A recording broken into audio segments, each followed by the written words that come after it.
So it's day 7 of Otakon.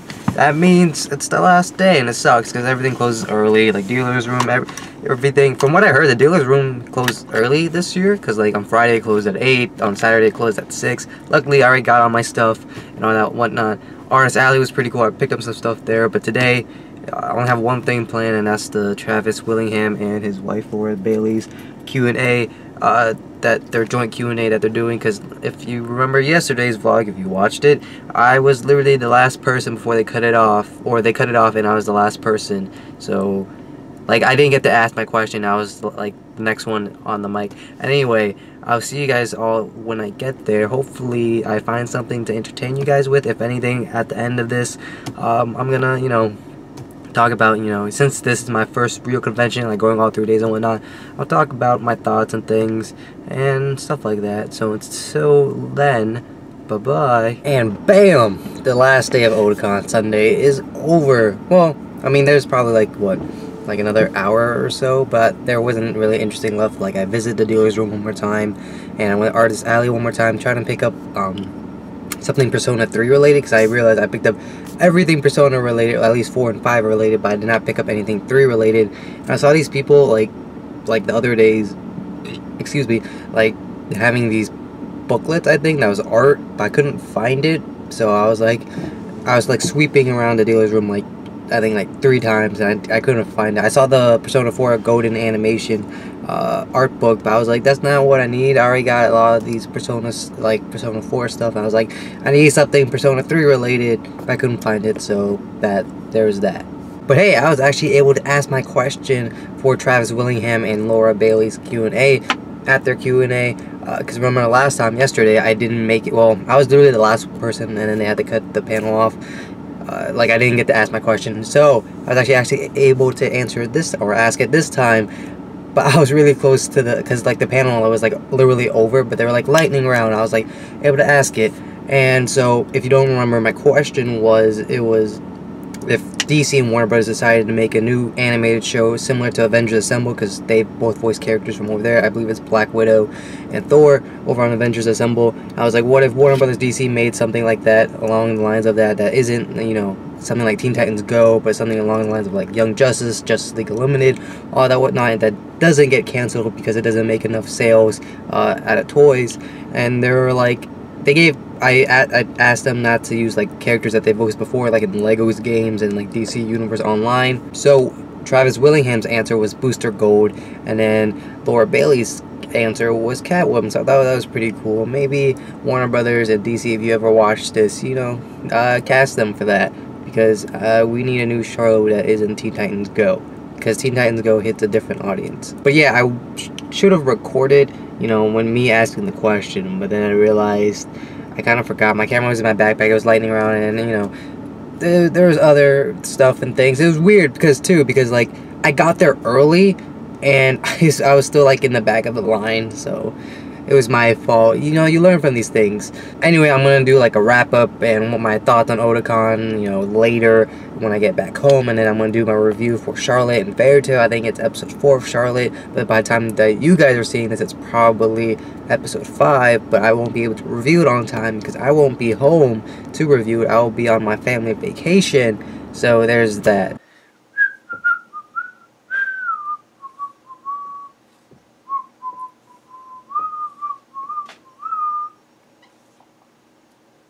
There we go. That is Otakon 2015 down in the books, ladies and gentlemen. And I gotta say, being my first ever Otakon and, you know, my first true convention, I gotta say I enjoyed myself a lot. If I were to give it a scale from 1 to 10, you know, 10 being the greatest time that I had, and 1 being, you know, the, you know, crappiest time I could ever have, I'd probably say 9.5. The only thing that, you know, I kind of wish that I have gotten to, and this is just me personally, it's not even like the convention itself, it's like I kind of wish I had like, you know, a better camera so I could actually go to the photo shoots and take pictures, and not on my like smartphone, be like, haha, this, you know, it's the same thing. To me personally it isn't. I feel like if I'm holding my smartphone, it's not as cool as, you know, taking, like having like a DSLR, because if I had a DSLR that both takes video and photo, not only will my videos most likely get better, but, you know, I'll take better photos. And the other thing being, and this isn't like the convention's fault, it's just like, you know, I kind of wish that there were like more guests that I was into that, you know, attended, and, you know, so that I would like go and see. But, you know, Laura Bailey and Travis Willingham were, you know, enough for me, because, you know, some of the scheduling stuff, like panels and whatnot, like I wanted to go to, but like Travis Willingham and Laura Bailey were doing their Q&A and or something else, so I couldn't attend to those. And, you know, another thing being, and again, this is more like my own personal issue, was that I wanted to attend like the music events. Like there were 2 concerts, one on Friday and one on Saturday, I believe. You know, there was another one on Thursday at the Matsuri event, but I didn't attend that because I had other stuff to do.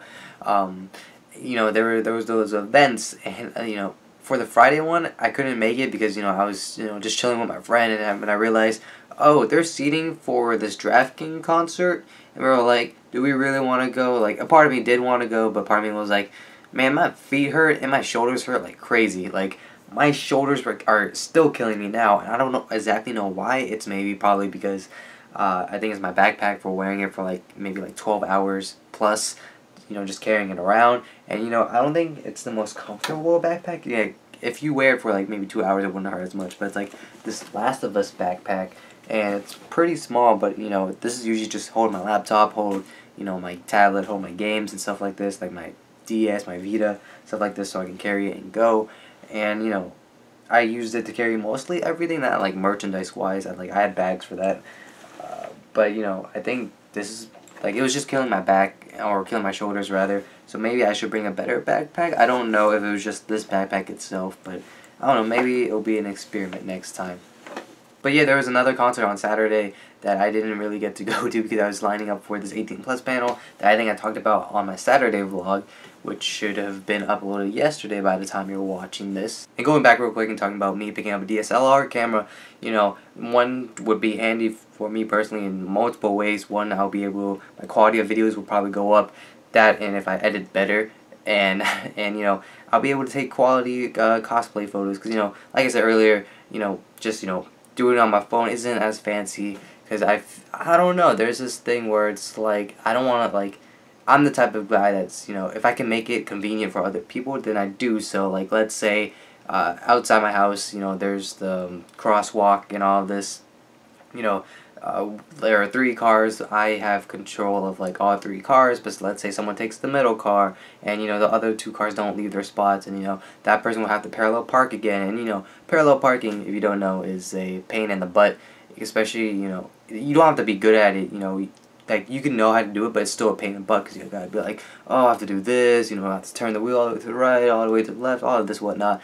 You know, it's a hassle, right? Especially if you're coming home late, you're like, you don't want to go through that. So usually I would, like, back up either one of the cars to make it where they just have to drive in. There they go. And, you know, when I see cosplayers, like, sitting down and whatnot, like, resting, because I'm assuming they have took, like, a ton of pictures already, I'm like, oh, I don't want to bother them. That'd be too much of a hassle. I don't want to be that dude either.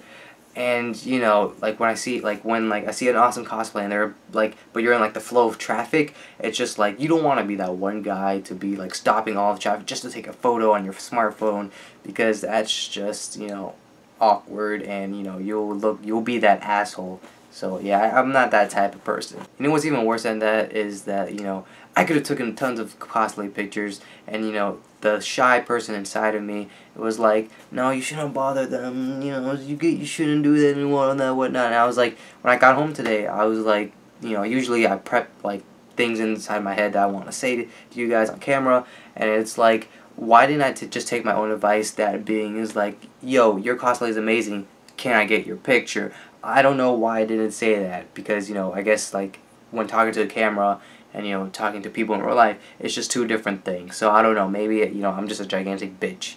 But yeah, you know, I had a great time at Otakon 2015. It was, you know, like I said, it's my first convention, my first Otakon, and it was fun, and, you know, I'm excited to go to more, like something like KatsuCon. You know, there are other conventions in, you know, the DMV area, the DC, Maryland, Virginia area, and, you know, I'll probably go to those, vlog those maybe. You know, my friend is trying to convince me to go to Anime USA, which is in DC, I believe. That's in a hotel. You know, part of me was like, I don't, like, usually all these events that, you know, But yeah, just to, some of my thoughts, I thought it was fantastic. Otakon was really fun. If anything, it's my fault for, waking up late occasionally, or not occasionally, like all 3 days, and not being there super early and whatnot, because, there were some panels that were early in the morning that, sure they didn't interest me, but, would have been fun going, or, just like chilling out in the game room, playing, all these Japanese arcade games, just taking pictures of cosplay and all this whatnot. But I was able to pick up some sweet stuff, both for myself and for some family members, my younger cousins and all that stuff. And hopefully they enjoy it. I hope. But yeah, probably the biggest highlight was probably meeting Laura Bailey and Travis Willingham, because now I could definitely say I'm a fan of Travis Willingham, because that dude just, the two of them are just funny together. Like separately they're funny, but like when put together they're like super funny. Like they're nerdy funny, I feel like. But yeah, getting my Lucina Amiibo signed, and getting a bunch of posters, meeting her, taking pictures, and all this whatnot. It was just fun overall. And, just talking about cosplay. Personally, I was going to cosplay, but I guess ordering like at the start of the month wasn't enough time for it to come. Like 3 weeks later for Otakon, which is my mistake. And next time I'll prepare earlier. And you learn from your mistakes, and that's the biggest thing you could do from conventions to make them like the next one better. But yeah, I saw a lot. I saw all sorts of things, and this summer I planned on like watching a bunch of anime, like hit animes that people have talked about before. So I'd be like, hey, I know where that is. Hey, I know where that is. Yeah, that's awesome. You're awesome. Stuff like that. That didn't turn out like I planned, because I guess me and anime just like I burnt myself out on anime itself. But, I saw a lot of cosplay, stuff like from Fairy Tail. I saw like a lot of Erzas, a lot of Lucy's, saw a lot of Levies too. Either I saw a lot of Levies or I saw the same person as Levy a lot. I saw some Rin Toe Stalkers from Fate Stay Night. I saw, I think, only one Archer. I saw a few Lancers, one from Fate Zero, one from Fate Stay Night. I saw one Gilgamesh today. There was also a bunch of free cosplay, that swimming anime that I think a lot of people like, but I still haven't watched it, It's on my to-watch list. I don't know if I want to see it or not, because it's dudes swimming, but, I heard it was pretty good, so I might watch it eventually. There was Persona cosplay, there was Tokyo Ghoul cosplay, and I kind of regret not going to photo shoots and taking pictures, because it sucks so bad, because now I can't show you guys for proof or anything like that. And, that's probably what I'm going to do next year, is try to attend those photo shoots if there aren't any like panels or guests that I'm not too excited for, or something like I can just skip in general, because I actually want to attend those photo shoots and take pictures, because some of the cosplays that I saw were pretty awesome. And what my biggest issue is going to be is that, like, I believe his name is MOZ Studios, who does like these cosplay videos, same as Beatdown Boogie, but I don't know if he went to Otakon this year. Like, they're gonna like do all this like cosplay compilation of like this convention, especially Otakon, and be like, look at all this cosplay. And I'd be like, I went to that, I saw none of those, and like, did we go to the wrong convention or something? Like, what happened here? But yeah, I know one of you went. I believe your username is Anime Silver Dragon. I forgot. I'm sorry about butchering your username, but you know who you are. I know you went to Otakon, and I'm sorry that we couldn't like meet up or see each other or run across each other, like stuff like that, because there was what, like 30,000+ people. I'm sorry. But yeah, I hope you guys enjoyed this convention vlog, these con vlogs as some YouTubers call them. And, hopefully there'll be more in the future. I definitely know I am going to KatsuCon, because I want to try that one out as well. And, yeah, that's about it. I hope you guys enjoyed. Hopefully I entertained you guys, because that's the biggest thing. Because, sometimes I know I can't be as entertaining as others, because I'm not a girl, and, I don't have, certain aspects to my body that people would like to see and whatnot. That's very sexist of me. What is wrong with you? Bad, Nathan. And you're here always talking about, feminism and anime and all this whatnot. I'm sorry. But yeah, I did hope you guys enjoyed, and I hope I entertained your faces. And I'll see you guys all next time. So until then, bye-bye.